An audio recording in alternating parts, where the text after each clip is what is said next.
Okay, dumako na ulit tayo sa part 3. Itong ating ginagawang panghuli ng hipon na mula sa scrap bottle ng soft drinks.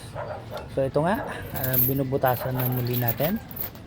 Ay makikita nyo dito sa aking ginagawa, ginagamitan ko siya ng soldering iron. Ayan, binubutasan natin. Sa gayon, pag yan po ay nilagay natin doon sa tubig, mabilis siyang lulubog dahil may butas. Ayan, pati yung takip nilagyan ko na rin ng butas, paikot po yan. Ayan, natapos ko na yung isa. So bali itong pangalawa naman, nilalagyan ulit natin ng panibagong butas na ayan, paikot. Bali ayan, yung pinaka unang pasukan plus yung halos dalawang bottle at yung pinakabunga ng tatlong bottle pala ang pwedeng magamit dito, no? So yan, patuloy kong binubutasan, paikot po yan ng paikot. Sa gayon, ayan, ito, yung isa pa, lagyan uli natin ng panibago. Okay, yan, hanggang sa yan. Itong second layer naman uli. Ayan, butas uli ng butas. Pa pala yan, yung kailangan ang soldering iron nyo po ay mainit na mainit.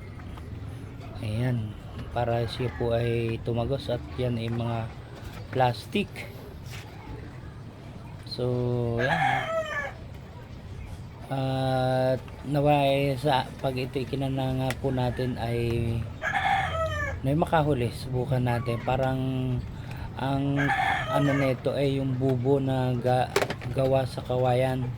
Wala siyang pinagkaiba na may pang trap na huway kung tawagin, yung pinaka para hindi makalabas, halabo pumasok yung kung anumang laman na huhulihin natin.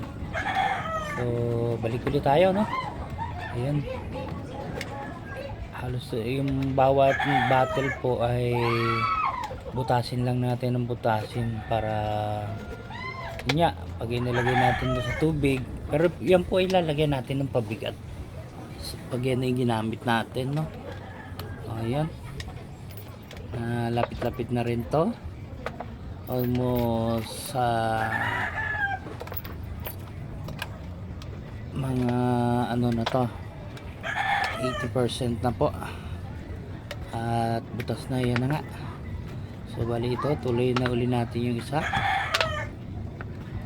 Again, ganun pa rin naman po ang gagawin natin.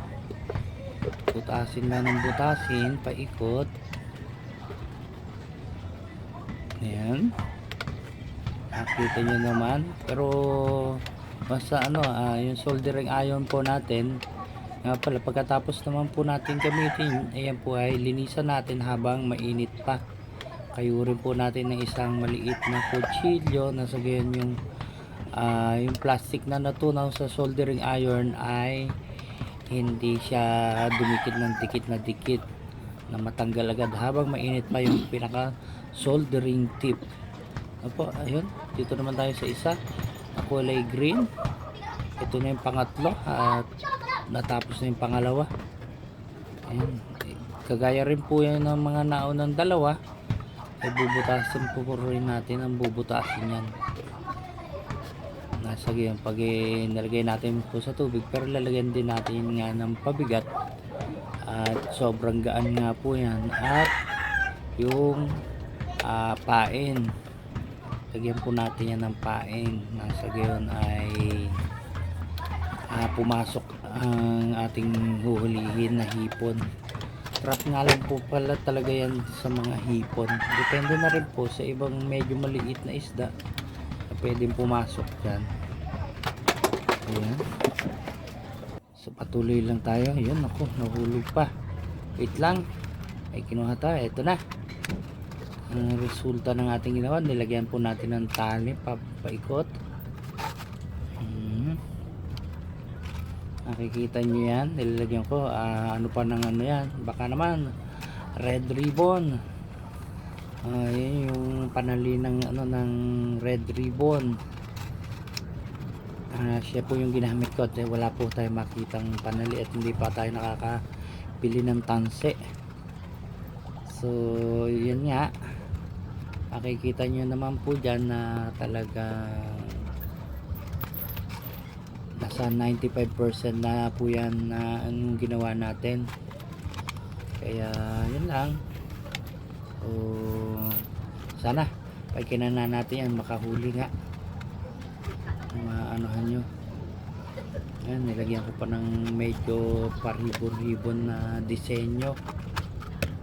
Sa gayon, ito yung first time po lang naman nating ginawa at itatry po rin natin. At gawa nga doon sa pinaliguan na na batis ay naglabasa yung mga hipong bundok na napakarami. Pero yun po ay dadalhin po natin yan doon, no? Kaya abangan. Maraming salamat po. At naway wag po kayong magsawa na ikay sumubaybay sa aking mga ginagawang video na ikang ay kapupulutan po ng bawat makakapanood ng mga idea. At yung iba naman po na ginagawa ko ay yung mga pangkaraniwang nangyayari sa akin, sa aking mga nakakasama dito sa aking mga pagbablog. Ano po? At ayan, nilalagyan ko na po uli ng tali yung putulin natin. Ayan. Ngayon po, lalagyan ng tali. So guys, ito na yung finished product ng ating trap para sa hipong ulang. Ito na yung itsura nya. Gagawa ko ng 3 piraso. Sa susunod kakana natin yan.